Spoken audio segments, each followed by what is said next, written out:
Fala, jovem investidor, seja bem-vindo ao meu canal. Hoje iremos comentar sobre um tema muito importante, que é sobre o Banco BMG, que foi inspirado aqui pelo Jorge Ferreira, pela pergunta: gostaria de saber qual é a estimativa de dividendos por ação em maio. Hoje tenho 1.500 ações. E aqui ele se refere ao Banco BMG. Então, antes de comentar sobre isso, gostaria de convidar você a se inscrever no meu canal. O canal comentará sobre resultados trimestrais das principais empresas listadas na bolsa, também notícias do mercado financeiro, e iremos também acompanhar o crescimento da carteira do canal rumo à liberdade financeira. Lembrando que a gente acompanha aqui o crescimento patrimonial ao longo do tempo. Outro ponto interessante é que temos aqui o grupo do WhatsApp. Caso você queira receber notícias em primeira mão, basta entrar no grupo e o link vai estar na descrição deste vídeo. Outro ponto interessante é o nosso site, o site do canal, onde você vai ter acesso tanto à planilha de investimentos, então aqui vai conter as ações que estão no meu radar, junto com o cálculo do preço teto e também do valor intrínseco. Também no site você vai encontrar indicação de livro, calculadora de juros compostos para vocês realizarem suas projeções e também um conteúdo sobre indicadores fundamentalistas. Então, sem enrolação, vamos para o vídeo. Então, hoje iremos estar brevemente comentando aqui sobre os resultados do Banco BMG e as suas projeções aqui de dividendos para o ano 2023. Então, o primeiro destaque aqui é que a margem de cliente aumentou 35% em relação ao ano de 2021. Então, o ano de 2022 foi um crescimento bem interessante em relação à margem de clientes, chegando aos patamares aqui de 12,3 milhões de clientes. Também a sua carteira de crédito expandida, ela cresceu muito, quase 50% em relação ao ano de 2021, chegando aos patamares aqui de 23,9 bilhões de reais. A receita de crédito também aumentou 46%, e o lucro líquido também, em relação ao ano de 2021, aumentou 51%, e em relação ao trimestre anterior, o terceiro tri de 2022, cresceu 36%. Então, resultados aqui interessantes apresentados no quarto tri de 2022. No acumulado, que é o que importa para a gente, o lucro líquido aqui recorrente foi reportado 226 milhões de reais. Se compararmos com o ano de 2021, que foi de 271 milhões, a gente vê aqui um declínio nos lucros de 16,6%. E, basicamente, a gente vai observar lucros crescendo e decaindo entre 20% a 30%. Então, isso aqui, basicamente, é normal de ver lucros crescendo e caindo entre 10% a 30% em bancos. O que a gente tem que entender é os motivos que levaram à queda desses lucros e se esses motivos são recorrentes. Porque se forem recorrentes, aí a gente tem um cenário caótico dentro da empresa que precisa ser revisto. E esses são os detalhes que a gente precisa entender. Se o motivo que fez o lucro cair for pontual, aí tudo bem, porque basicamente passou por um cenário ruim e aí deve se recuperar no médio a longo prazo. Então esse é o ponto que devemos observar nos resultados da empresa. Outro ponto que a gente vai observar é que a margem financeira líquida recorrente cresceu 7,3%. A inadimplência da carteira, ela teve aqui um declínio de menos 0,7 pontos percentuais e o lucro líquido contábil fechou aqui nos 226 milhões em relação ao 2021, menos 6,5%. Então, realmente uma queda aqui em seus lucros em relação a 2021. E o que a gente vai observar é que a margem financeira da empresa ela cresceu em relação ao terceiro tri de 2022, 0,6 pontos percentuais, e se a gente observar em relação ao quarto tri de 2021, foi um crescimento de 11%. As despesas e também as provisões aqui de devedores duvidosos, a gente vai observar que vem bastante equilibrada no sentido da realidade da empresa. Então a empresa ela é bastante exposta ao setor de varejo e também a pessoas físicas. Isso faz com que a inadimplência seja alta dentro da sua carteira de crédito. Porém, o que a gente observa é que a base de clientes cresceu 35%, e não basta a base de clientes crescer, tem que olhar para os clientes que estão ativos ali e que basicamente utilizam o serviço do banco. E 57% dos clientes possuem ali produtos de crédito do Banco BMG. Então isso realmente é uma margem muito interessante, porque cresce o número de clientes e ao mesmo tempo você tem uma margem muito forte de clientes ativos pertencentes aqui à sua segmento de crédito. E o que a gente vai observar é que esse banco digital do BMG já consta aí com 8,2 milhões de contas abertas, e essas contas aqui, elas elas estão abertas e o que é interessante para o banco é se elas estão só sendo abertas ou se os clientes estão utilizando. E o que a gente observa é que foi um crescimento de 30% de contas abertas digitais em relação ao quarto tri de 2021, que era de 6,3 milhões de pessoas, de clientes, e agora é de 8,2 milhões. E o que a gente observa é que o volume transacionado dos cartões aumentaram 102%, e o volume transacionado nas contas aumentaram 69%. Então, de fato, aumentou a base de clientes nas contas digitais e, ao mesmo tempo, aumentou de forma bem expressiva o volume aqui de atividades dentro dessas contas. Então isso aqui é o que é interessante para o banco, então ponto positivo aí nesse sentido. Outro ponto interessante é que a carteira de crédito expandida cresce aqui quase 50% em relação a 2021. Então o ano de 2022 começou com a carteira de crédito aqui de 16 bilhões de reais e fechou o ano de 2022 com 23,9 bilhões de reais, sendo exposto aqui em atacado 2,4 bilhões, varejo 0,7 bilhões, consignado nos Estados Unidos 2,1 bilhões, crédito pessoal 3,6 bilhões, e se vocês observarem, é uma fatia bem interessante e bem significativa dentro da carteira, e isso aqui faz com que a inadimplência eleve dentro do cenário da carteira. Cartão de benefício, também 1,6 bilhões, empréstimos consignados, 4,7 bilhões e cartão consignado 8,8 bilhões. E essa parte aqui consignado é bem interessante porque o nível de inadimplência é bastante controlado e a gente vai observar que quanto menor o risco, menor também a taxa de juros, e quanto maior o risco, maior o prêmio. Então, se a gente observar o cartão de crédito consignado, eles cobram aqui um juros altíssimo ainda ao mês de 3,3% neste segmento de exposição.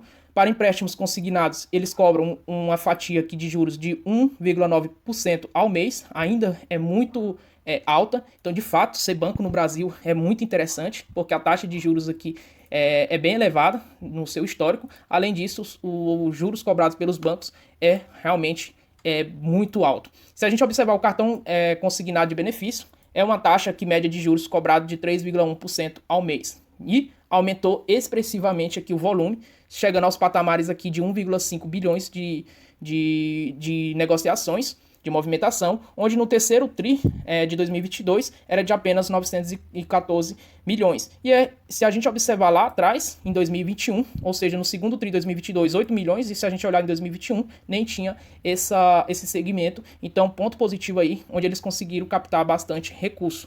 E outro ponto interessante é a sua parte de inadimplência maior de exposição, que é a carteira de crédito pessoal, porém, o que a gente vai observar é que a taxa de juros é bem alta, de 10,1% ao mês. Então, quanto maior o risco, então o risco está aqui na pessoa física, maior também é o prêmio. Então, realmente, um juros aqui abusivo, onde o banco se lucra bastante nesse sentido. E a gente observa que aumenta aqui, trimestre por trimestre, aqui, as suas movimentações e sua carteira de crédito pessoal. E aí o que a gente vai observar, e ponto positivo aqui no seu segmento de seguros, é o fechamento desse acordo com a Coseguros, com a Generali, de 40% aqui de participação agora, e a partir de 2023 deve trazer aqui bons resultados para o segmento da sua corretora de seguros. Então, realmente, outro ponto positivo aí e muito interessante. Prêmios emitidos no quarto tri de 2022 chegam aos patamares aqui de 207 milhões de reais. E aqui o que a gente vai observar é que o índice de eficiência caiu, e quanto menor, melhor, porque você gasta menos para fazer mais e ter mais lucros, e chegou aos patamares aqui de 58,6%. E o que a gente vai observar é que investimentos em novos produtos, automação e processos de qualidade no atendimento fizeram aqui ter mais eficiência no banco. E aí o índice de Basileia muito tranquilo. Se a gente observar e comparar, por exemplo, com o índice de Basileia do Banco Bradesco, a gente observa que está muito mais interessante do que o Banco Bradesco. Então, o índice de Basileia potencial aqui de 16%, que foi relatado que iriam atingir através da emissão de títulos públicos. E o que aconteceu? Eles já realizaram essa emissão de mais de 500 milhões de reais de letra de créditos aí, através de uma debênture, então eles já anunciaram. Então eles fecharam aqui com 13,5 bilhões, ou 13,5% do índice de Basileia, e agora com essa emissão já desses títulos realizados em 2023, temos aqui um índice de Basileia já real de 16%, bem tranquilo aqui a situação do banco. E em 2023, o cenário aqui de distribuição de dividendos será agora pagamentos trimestrais. Então mês de março aqui anunciado aqui pelo Conselho, então, deliberado aqui, então, a aprovação desses JCPs, e aí, Datacom, mês de abril, e a gente vai estar conferindo qual é a data, e a data de pagamento aqui vai até maio. Então eles anunciam a Datacom em um mês, pagam no mês seguinte. Isso aqui é muito bom para você observar a bola de neve girar. Então facilita bastante e se torna uma empresa atrativa em relação a dividendos. Então o que a gente vai observar agora são as projeções para 2023 e antes disso vamos observar o fato relevante, onde o acionista da empresa vai receber 1 centavo aqui, quase 2 centavos por ação, referente às suas ações aí preferenciais que você possui de JCP. Lembrando que é de 20 centavos, porém tem aqui a retenção de 15% do imposto de renda, obrigatório, né? Então, JCP líquido aí de quase 2 centavos. Então, você receberá isso. Se você dormir com as ações, é claro, efetuadas de conteúdo base de cálculo, posição registrada dia 24. Então, dia 24 de abril você deve dormir com as ações e a data ex aqui é dia 25. Então, vai haver também aqui essa data ex no dia 25. Então, quem comprar banco BMG no dia 25 não terá mais direito a esse JCP de 1 centavo. E lembrando que esse JCP ele será pago aqui no mês de maio. E aí, o que é que a gente vai observar é que, segundo as projeções aqui e no exercício de 2022, o banco hoje cotado a R$ 2,07, com o lucro reportado de 226 milhões de reais, estamos falando então de um preço sobre seus lucros de 5,34 vezes. Então, de fato, o banco não está caro neste momento, está interessante em relação a preço sobre seus lucros e também a preço sobre seu valor patrimonial, que eu acho, salvo engano, que está abaixo de 0,3 vezes. Então, realmente, o mercado não está disposto a pagar nem o valor justo do patrimônio líquido da empresa. E se a gente observar a expectativa de 2023, para 2023, é que o banco ele reporte aqui 220 milhões de reais. E se a gente observar a matéria da Geniali, a casa de análise, eles esperam aí que seja então um dividendo próximo aqui a 32 centavos para o ano de 2023. Se isso de fato acontecer, a gente vai observar aqui 15,48% de dividendo yield nessas cotações. Lembrando que eu já fiz aqui o desconto do JCP, então do imposto de renda, então isso aqui já é líquido, e teremos então aqui de dividendo yield líquido 15,48%.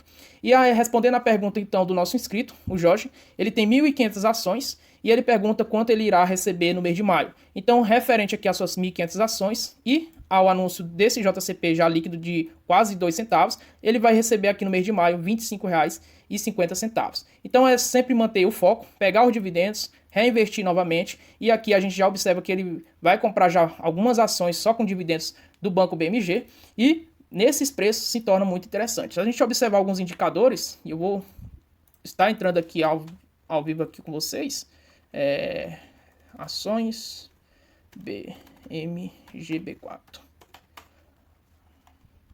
Aí o que a gente vai perceber é que, segundo os indicadores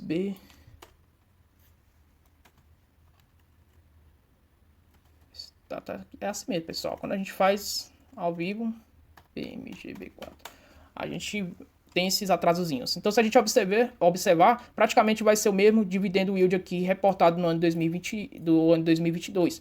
E se observarmos aqui alguns indicadores, como por exemplo, o preço sobre o seu valor patrimonial está de 0,29 vezes. Esse PL aqui não está atualizado e também o LPA também não está atualizado.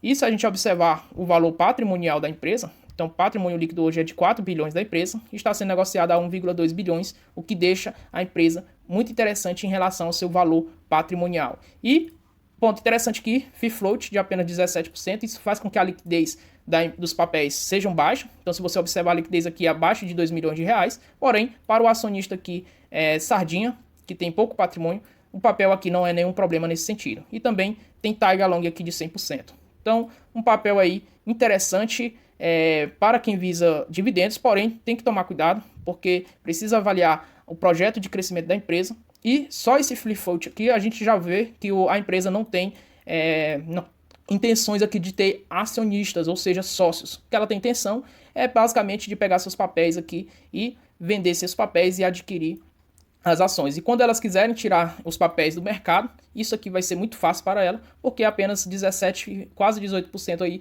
das ações preferenciais estão livres aí no mercado. E isso acho um risco até não óbvio, por quê? Porque são ações aqui preferenciais, não são as ações ordinárias, então não dá direito a voto, então não tem risco algum.